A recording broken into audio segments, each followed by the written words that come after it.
Vous vous rappelez de moi? Je suis Hector, un bourgeon du goût. Après la découverte de la langue, je vous propose de continuer notre voyage à la découverte du goût.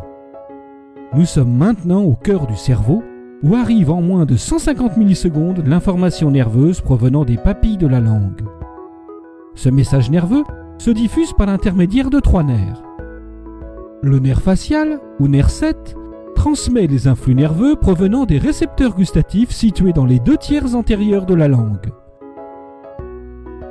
Le nerf glossopharyngien, ou nerf 9, assure lui la sensibilité gustative du tiers postérieur de la langue.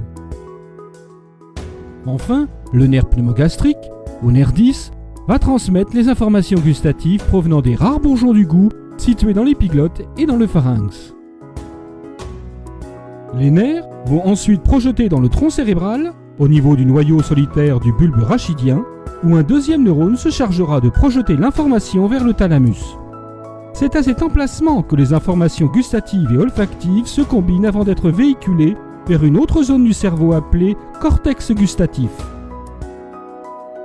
Le cerveau est capable de traiter un très grand nombre d'informations sensorielles au même moment. Toutes les informations sensorielles traitées dans différentes aires du cortex cérébral s'allient afin de ne donner qu'une seule image dite multisensorielle. Par exemple, lorsque l'on mange une tomate, on perçoit sa saveur sucrée, son odeur, sa couleur et sa texture juteuse. Cependant, les messages somesthétiques peuvent altérer la perception des goûts. Notre tomate, par exemple, ne sera pas aussi bonne si elle est molle que si elle est ferme. De plus, dans un mélange, un goût peut rehausser ou atténuer, voire masquer un autre. Ainsi, si l'on ajoute du sucre à un jus de citron, l'acidité est amoindrie.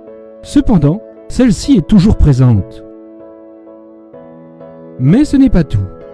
Les sensations hédoniques et sémantiques, provenant de la mémoire, se conjuguent avec l'image multisensorielle pour permettre la reconnaissance du goût. Le goût varie ainsi d'un individu à l'autre en fonction des différences culturelles, génétiques ou des expériences alimentaires.